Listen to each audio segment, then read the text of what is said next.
Hello everyone, welcome to this recitation on block processing. My name is Puru. As you'll see throughout this course, building neural network models can quickly become a tangled mess, especially if you decide to take an unstructured approach. In this recitation, we'll go over the concept of layers, blocks, and some of the tools PyTorch provides that can help you simplify your workflow, make your code more reusable, and break down this complexity. So, let's start with the basics, right? What is a layer? Well, you can view layers as the most basic building block of a neural network. They take in some input tensors, apply some computation, return output tensors, and have some learnable parameters which are optimized to meet some objective. A block, on the other hand, is a logical grouping of layers that work together to achieve a specific task.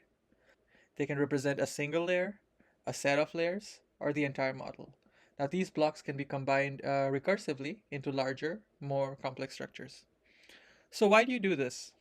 So this modular approach will make things easier to manage and understand. You just have to focus on a single chunk instead of the entire thing. And this will also make things easier for you to debug, to modify, and to scale up if required. So now to illustrate how layers and blocks work and some of the tools that PyTorch provides to enable all of them, we'll work through modularizing a convolutional neural network. Here we have built a simple CNN classifier. But before we get to that, what is NN.module? Well, as you'll see in your homework part 2s, it is the base class of all neural network modules. All of any module that you'll create must subclass this class. Now, and any class that subclasses NN.module can also contain other modules, so you can nest things up in a tree-like structure, and the you can have attributes which also subclass NN.module. So if you see here, our self.conv1, nn.conv2d, nn.batchnorm2d, all of these subclass nn.module. Now, let's take a quick look at the architecture here. It's a pretty simple one, but already you can see we have some repeating structures here. We go through a 3x3 convolution, batch norm, ReLU activation. It's not important to understand what these are, but this is how typically neural networks are. Usually there are chains of repeating functions, and it would be good if we could modularize them in some way. So this is where nn.sequential comes in. To reduce this redundancy, you can use this container, as PyTorch calls it, to stack and merge layers. You can group layers into logical blocks that can execute in sequence and improve your code and readability. We just passed through the entire self.conv block 1. Now, if you notice here, conv block 1 and conv block 2 are, besides the arguments that we input to them, they're pretty similar. So can we make them better? Well, we could make a function that returns nn.sequential, and that works. That does the job. But an even better way that we could do it to make things even more cleaner is to make a sequential of sequentials. It's a mouthful. So here we have a sequential of two conv blocks. We have self.encoder, which is our nested sequential, and decoder is still the same. And now we have compacted our forward method even more.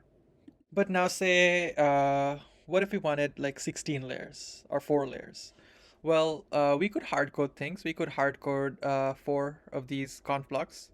But is there a better way to do it? Well, there is. So you could use list comprehension in this manner, and this makes our init even more modular. Now, if you compare this with what we've started with, you can see that we have trimmed things down quite a lot, and while essentially maintaining the same functionality. We have trimmed the encoder down. We can now do the same for the decoder. Pretty much doing what we did, but for the decoder now. It makes things nice and modular. But we can make things even more modular by making our encoder and decoder their own classes that subclass nn.modules. So here we have encoder, which subclasses nn.module, decoder that subclasses nn.module, and then simply declare encoder and a decoder in our CNN classifier. Now this is great because now you can simply, like let's say you were building your network, you can simply focus on getting your simple encoder right first or your simple decoder right first before moving on to your simple CNN classifier. Now sequential works great well, layers are connected in a sequential order, but sometimes we need more more flexibility than that. So you'll see architectures later during the semester that are branching, they have custom layer orders, and sometimes you want to be able to randomize or change the layer ordering on the fly. So that's where things like nn.module list and nn.module shine. The module list allows you to store all these modules as lists. So the main difference between sequential and module list is that in sequential, you could have just called the instance of the sequential to forward through your model. But in with module list, you have to kind of define how things are connected. So this is essentially doing what sequential was doing the module list way. So now this is great because if you wanted to, you could change the order of how you want to forward propagate. So now here's an example. We have declared this list as a class attribute, self.trace, and this is great for debugging, right? So we are storing all these intermediate outputs in self.trace, and now we can debug the model while we're working on it. You cannot do this with sequential. So this is one. So getting the ability to debug is also another great reason to prefer using module list over sequential. Now we have another type of container that PyTorch provides called nn.moduleDict. Now this is great for when you need to choose things. So in our example, let's say we have or we want to be able to choose. So we have our nn.sequential, but we want to be able to choose between two different kinds of activations, right? So we can declare module dict, and now we can choose between either selecting leaky relu or relu as our chosen activation function for the conf block. Now, this is great for when you want to change things dynamically or test out different architectures without having to write a lot of code. Finally, we put everything together, and this is what we have trimmed our code down to.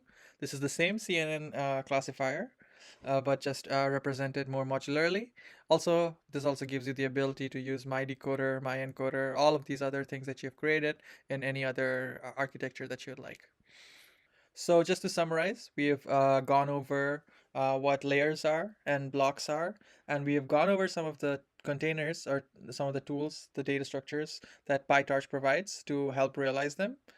Now, as a general rule of thumb, I would say use sequential when you want to create a small block from the layers, and it's okay if the order of input propagation is sequential. Now, use module list when you need to explicitly control how you pass the input through some layers or building blocks, and use dict when you need to parameterize some block.